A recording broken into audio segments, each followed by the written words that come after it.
Hello बच्चों, sparkle bye study के YouTube channel पर आपका हार्दिक स्वागत है। आज हम बात करने वाले हैं कक्षा 8 की प्रश्नावली 1.1 का प्रश्न संख्या 6। तो देखिए क्या कहता है, 6/13 का -7/16 के व्युत्क्रम से गुणा कीजिए।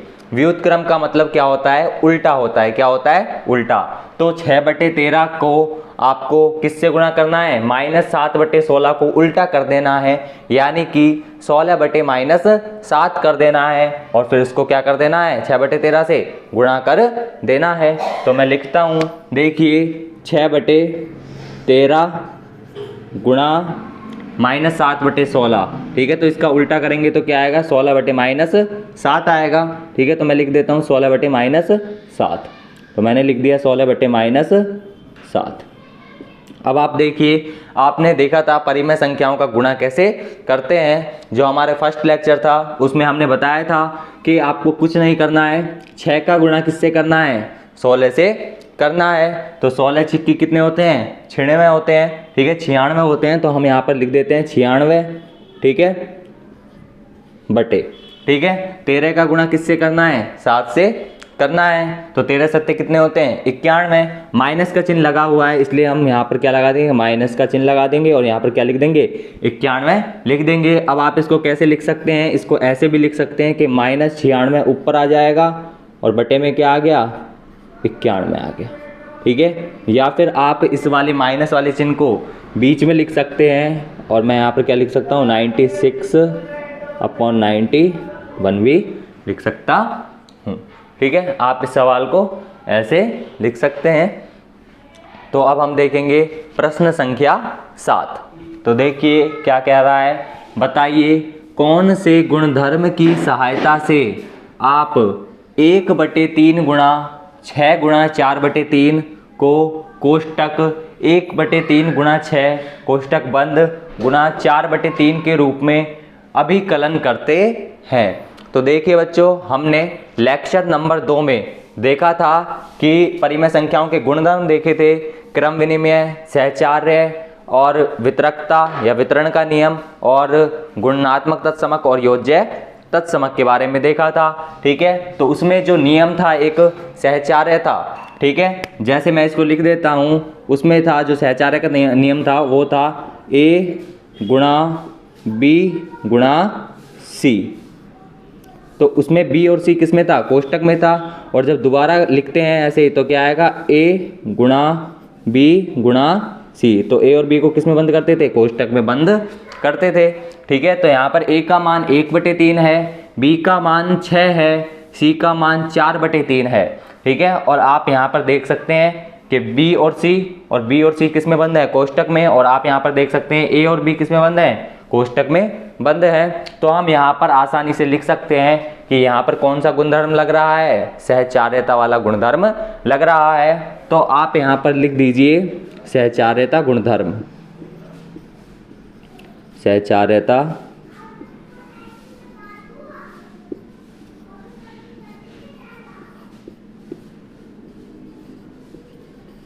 गुणधर्म। ठीक है, बस आपको इतना ही लिखना है। अब हम आगे देखेंगे प्रश्न संख्या 8।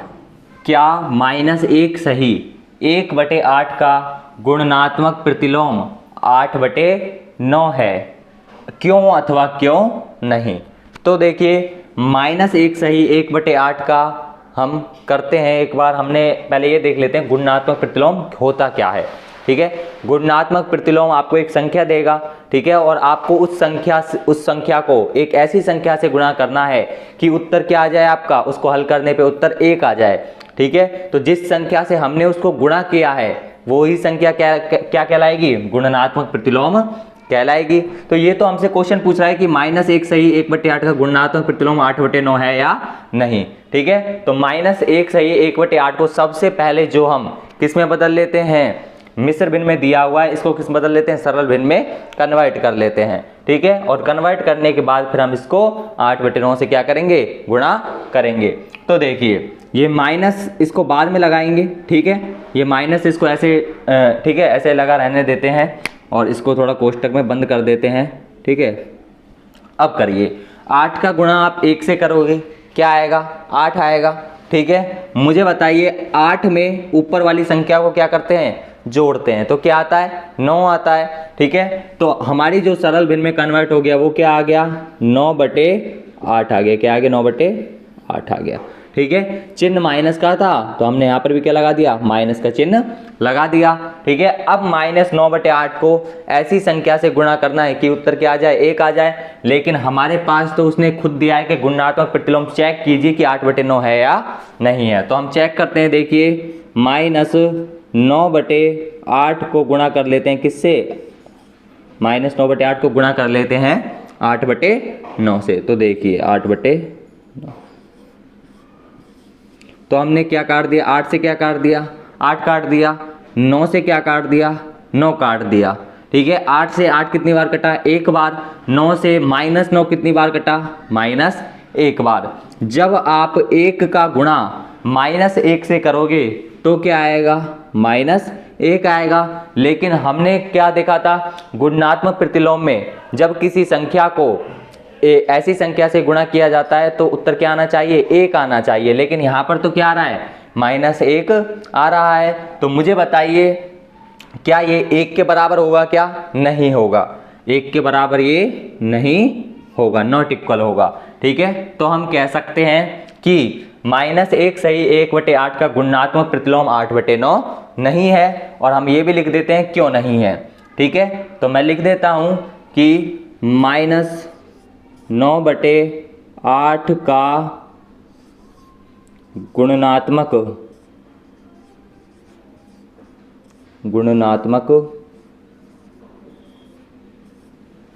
प्रतिलोम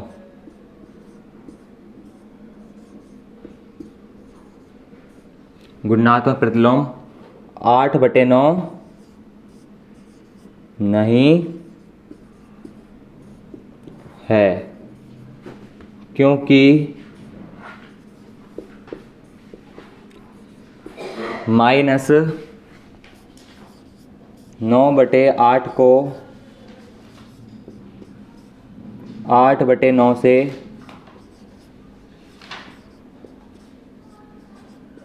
गुणा करने पर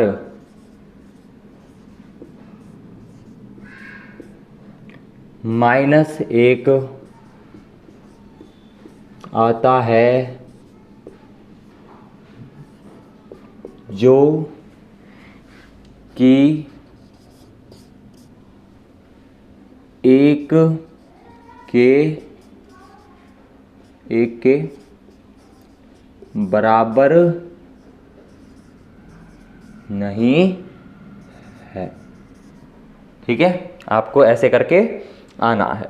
ठीक है, हमने लिख दिया है -9/8 का गुणात्मक प्रतिलोम 8/9 नहीं है, क्योंकि -9/8 को 8/9 से गुणा करने पर -1 आता है, जो कि 1 के बराबर नहीं है। अगर यहाँ पर माइनस नहीं आता, प्लस आता, तो हम कह सकते थे कि क्या है ये? -9/8 का 8/9 क्या है? गुणात्मक प्रतिलोम है। लेकिन अब यहाँ पर क्या आ रहा है? -1 आ रहा है।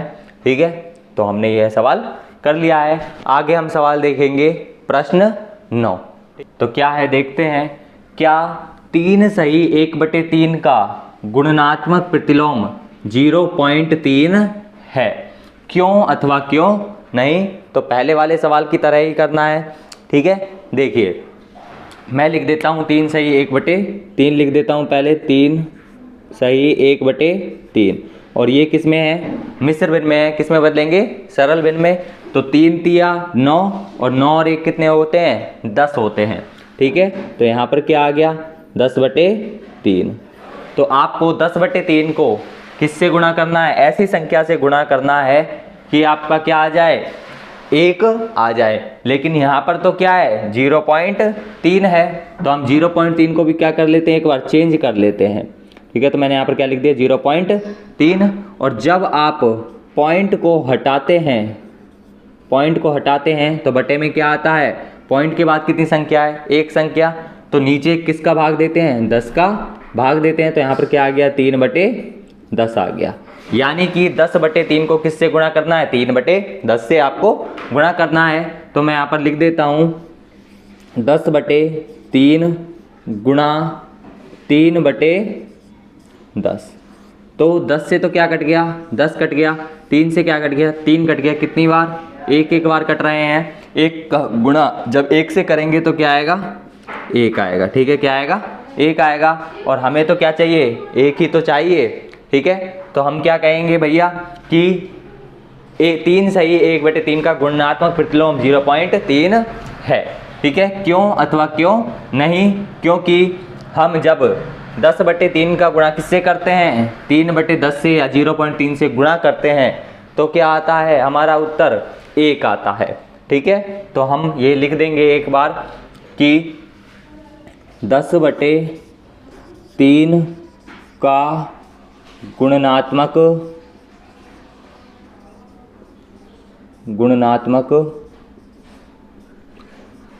प्रतिलोम 0.3 है,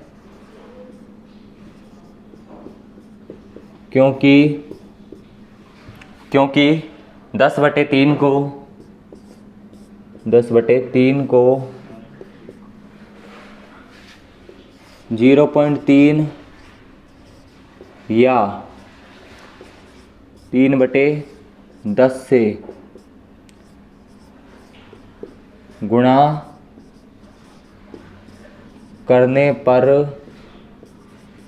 1 आता है। ठीक है, ये हमने लिख दिया है। आपको ऐसे सवाल करना है। ठीक है, अब हम देखेंगे प्रश्न संख्या 10। प्रश्न संख्या 10 क्या कह रहा है, लिखिए ऐसी परिमेय संख्या जिसका कोई व्युत्क्रम नहीं है। यानी कि ऐसी एक परिमेय संख्या लिखनी है जिसका कोई व्युत्क्रम ही नहीं है। हमने आपको बताया हुआ है कि कोई भी संख्या हो उसके बटे में हम 1 लगा सकते हैं। ठीक है, तो देखिए मैं लिख देता हूं पहला। ठीक है, मैं लिख देता हूं 0। 0 के बटे में क्या लगाइए आप, 1 लगाइए। क्या लगाइए, 1। और जब आप इसका व्युत्क्रम करोगे, ठीक है, 0/1 का व्युत्क्रम जब आप करोगे, ठीक है, व्युत्क्रम जब आप करोगे तो क्या आएगा, 1/0 आएगा, नहीं आएगा, आएगा। इसका मतलब क्या है कि 0 का भाग आप किस में दे रहे हो, 1 में दे रहे हो। ठीक है, तो मैं यहाँ पर क्या लिख देता हूँ, 0 का भाग किस में गया, 1 में 2 भाई। ठीक है, 0 का भाग 1 में 2।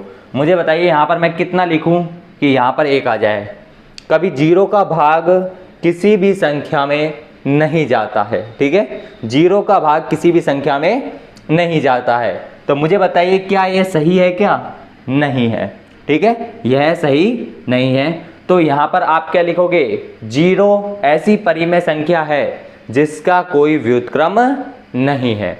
ठीक है, इसका मान कभी भी कुछ नहीं आ सकता है। यहाँ पर चाहे 100 लिख लो, आप 1000 लिख लो, 10,000 लिख लो, 1,00,000 लिख लो, कुछ भी लिख लो, यहाँ पर 1 कभी भी नहीं आ सकता है। ठीक है, तो इसलिए उसने कहा है कि ऐसी कोई संख्या बताइए जिसका कोई व्युत्क्रम ही नहीं है। तो व्युत्क्रम किसका नहीं है, 0 का कोई भी व्युत्क्रम नहीं होता है। ठीक है, ये आप याद रखेंगे। ठीक है, तो मैं यहाँ पर उत्तर क्या लिख देता हूँ, 0। क्या लिख देता हूँ, 0। तो मैंने लिख दिया 0। ठीक है, अगला देखिए दूसरा क्वेश्चन क्या है। दूसरा है परिमेय संख्याएं जो अपने व्युत्क्रम के समान है। ठीक है, मैं कहता हूं 1। ठीक है, 1। मुझे बताइए जब आप 1 के बटे में 1 लगा सकते हैं। ठीक है, अब आप 1 का व्युत्क्रम करोगे। ठीक है, 1 का व्युत्क्रम कर लो भाई। 1 का व्युत्क्रम किया तो क्या आएगा, 1 का व्युत्क्रम किया तो क्या आ गया। अब इसको उल्टा करेंगे 1/1 को तो भी क्या आएगा, 1/1 ही आएगा। यानी कि 1 ही आएगा, नहीं आएगा, आएगा।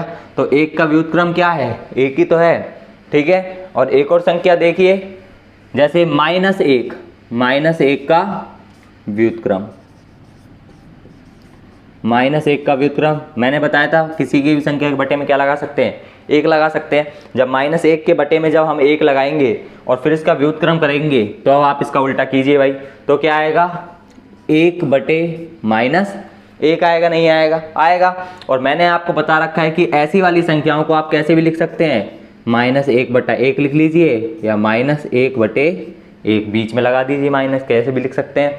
ठीक है, तो ऐसी कौन कौन सी संख्याएं, ऐसी केवल 2 संख्याएं हैं जिनका जो संख्या, वे संख्याएं अपने व्युत्क्रम के ही क्या हैं, समान है। तो कौन कौन सी हैं वे संख्याएं? 2 संख्याएं हैं, एक तो 1 है और एक क्या है, -1 है। तो मैं यहाँ पर लिख देता हूँ 1 और -1। ठीक है, अगला सवाल हम देखेंगे तीसरा, परिमेय संख्या जो अपने ऋणात्मक के समान है। तो देखते हैं। ठीक है, तीसरा परिमेय संख्या जो अपने ऋणात्मक के समान है, तो वह क्या है? ठीक है, वह परिमेय संख्या जो है वो हम क्या मानेंगे, मुझे बताइए, क्या 1 और -1 क्या ये दोनों बराबर हैं क्या? नहीं है ना। ठीक है, मैं कहूँ 2 और -2 क्या ये दोनों बराबर हैं क्या? नहीं है। ठीक है, अगर मैं एक संख्या लूँ 0, ठीक है, 0 ले लेता हूँ भाई, 0 और -0, तो इससे कुछ फर्क पड़ेगा क्या? नहीं पड़ेगा। मुझे बताइए, चाहे आप 1 में 0 जोड़ दीजिए, 1 ही आएगा। ठीक है, आप 1 में से चाहे 0 घटा दीजिए तो भी क्या आएगा, 1 ही आएगा। क्या इस 1 पर कुछ फर्क पड़ा क्या? नहीं पड़ा ना। ठीक है, तो वह संख्या क्या है, 0 है। क्या है? 0 है, जिसका वह परिमेय संख्या जो अपने ऋणात्मक के समान है, यानी कि चाहे आप 0 लिख दो चाहे -0 लिख दो, उससे कोई फर्क नहीं पड़ने वाला है। ठीक है, इस चीज को भी आप ध्यान रखेंगे। तो मैं यहाँ पर क्या लिख देता हूँ, उत्तर लिख देता हूँ। ठीक है, उत्तर है 0। क्या है? 0। तो मैं यहाँ पर उत्तर लिख देता हूँ 0। ठीक है, तो पहले का उत्तर 0 था, दूसरे का क्या था, 1 और -1, और तीसरे का क्या है, 0 है। ठीक है, अगला सवाल अब हम देखेंगे प्रश्न संख्या 11। तो देखते हैं क्या है प्रश्न संख्या 11, रिक्त स्थानों की पूर्ति कीजिए। ठीक है, पहला क्या है, शून्य का व्युत्क्रम है, खाली स्थान है। मुझे बताइए, हमने पिछले सवाल में बात की थी, शून्य का व्युत्क्रम हमने देखा था उसमें नहीं होता है। ठीक है, तो हम क्या लिखेंगे इसमें, शून्य का व्युत्क्रम नहीं है। क्या है? नहीं है। ठीक है, इसमें देखिए संख्याएं तथा स्वयं के व्युत्क्रम है। मैंने बात की थी कि संख्याएं 1 तथा -1 जो है स्वयं के व्युत्क्रम है, हमने देखा भी था उदाहरण के माध्यम से। ठीक है, अब हम देखेंगे -5 का व्युत्क्रम।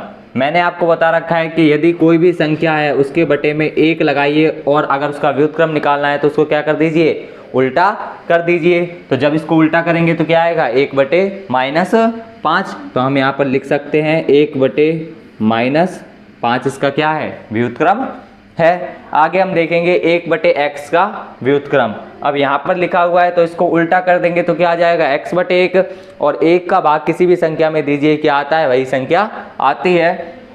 तो हम लिख देंगे 1/x का व्युत्क्रम क्या है, x है। क्या है? x है। अगला हम देखेंगे 2 परिमेय संख्याओं का गुणनफल हमेशा जो आता है परिमेय संख्या ही आएगा। ठीक है, कभी भी अपरिमेय नहीं आएगा।